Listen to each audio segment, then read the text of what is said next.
CCTV footage na ito, makikita ang isang truck na binabaybay ang Kabangahan Road. Hindi na isara ang likurang pinto nito dahilan para humampas ito sa motorsiklo sa kabilang linya. Buti na lang at nakaiwas ang rider. Pero dahil nawalan pa rin siya ng kontrol, ay sumemplang pa rin siya at ang kanyang angkas. Kamusta na kaya ang lagay ng dalawa? Abangan mamaya.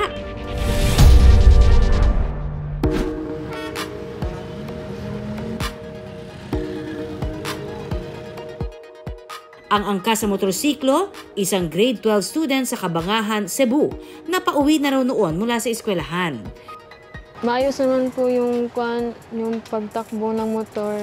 Nakita ko po yung tailgate na papunta sa amin. Nataranta po talaga kami ng driver.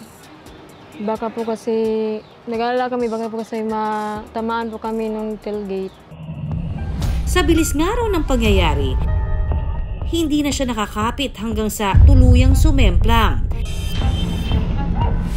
Ang tiyahin niyang si Gings, idinetali ang nangyari sa pamangkin.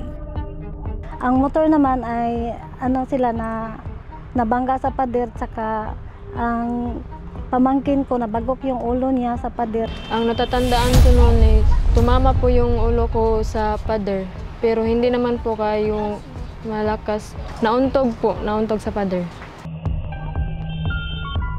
Ang viral video na ito ipinakita namin sa isang orthopedic doctor. Sana walang head injury and walang neck injury, neck fracture. Ayon sa eksperto, delikado ang hindi pagsusuot ng helmet kapag sumasakay sa motorsiklo. Motorcycle is the #1 cause of motor vehicular accidents. So it's imperative na one, magsuot tayo ng protection gear which includes the helmet at saka yung mga paddings natin sa katawan. Helmet kasi kung ano tanong mangyari pag tumama yung ulo mo, at least may protection ka from high impact. Dagdag pa ni Doc, ang kawalan ng proteksyon sa ulo ay pwede maging sanhi ng serious head injury. Kung meron kang signs and symptoms like blurring of vision, vomiting, or loss of consciousness, there's a high probability na baka meron kang brain injury or meron kang hematoma or may bleed sa loob ng head mo. At kapag nagkaroon ng matinding bleeding sa utak, maaari itong ikamatay. Worst case scenario could lead to death. Depende kung saan nag-pool yung blood. Kung banda sa baba ng ulo nag-pool yung blood, in less than 24 hours, pwede kang mamatay. Bukod sa head injury, pagkabali ng buto ang isa pang posibleng mangyari. Aside from the head injury, you can also have cervical spine, lalo na kung nagganon yung head mo. Kung hindi cervical spine, entire spine, possible na kasama. Pwedeng thoracic injury, either magkaroon ka ng fracture sa ribs or nabalian sa pelvis. And then yung extremities, upper and lower extremities, pwedeng mabalian. Samantala, laking pasasalamat naman daw ng tiyahin ng biktima dahil walang naranasang sintomas ng head injury ang kanyang pamangkin. Noong mga oras na yun, hindi po siya nagsuka. Nagpapasalamat din ako kasi wala nangyari sa pamangkin ko. Pagkatapos naming bumangga, nakatayo naman po kami pareho ng driver, tapos hindi naman po ako nahilo at saka nahimatay. Maayos na po ang lagi. Para naman daw makasiguro sa kaligtasan ng biktima, ay dinala pa rin siya sa ospital.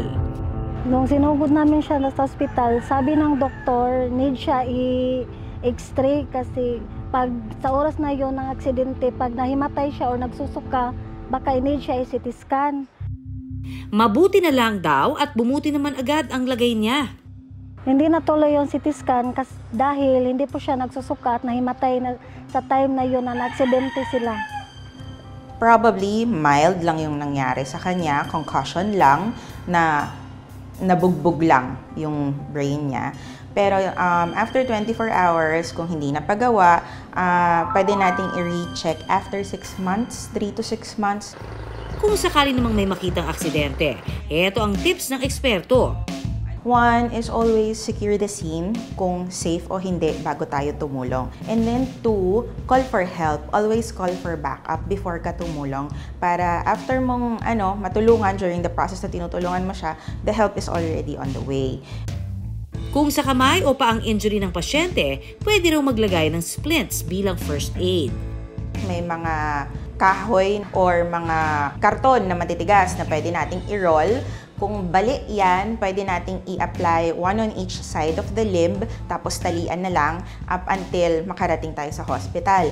If there is an active bleeding, halimbawa, lumabas yung motor, tumatagas yung dugo, pwede nating kumuha tayo ng malinis na gasa or malinis na mga damit, ipapack natin immediately on top of the bleeding area para makompress.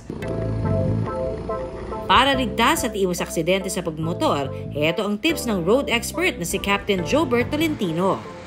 Pag nagmamotor tayo, dapat naka-safety gears lagi. No? Kahit yung angkas natin, dapat naka-safety gear din. At least helmet. Kung talagang wala tayong ibang gears, at least yung helmet. Payo naman ng eksperto para maiwasan na ang ganitong klase ng aksidente. As drivers ng mga four-wheel vehicles, especially ng trucks, dapat chine-check natin yung sasakyan natin bago tayo mag-travel. Kaya nga sa truck meron tayong pahinante. So yung pahinante, aside from the driver, dalawa kayong nag-check nan. So para safe talaga na wala tayong maaaksidente. At para naman sa mga nagmamaneho ng four-wheel vehicles, paalala ng road expert, dapat alerto sa kalsada. So as drivers, dapat hindi lang yung sasakyan ang okay, dapat pati ikaw. Maliban sa chinek natin yung sasakyan, dapat i-check din natin yung sarili natin.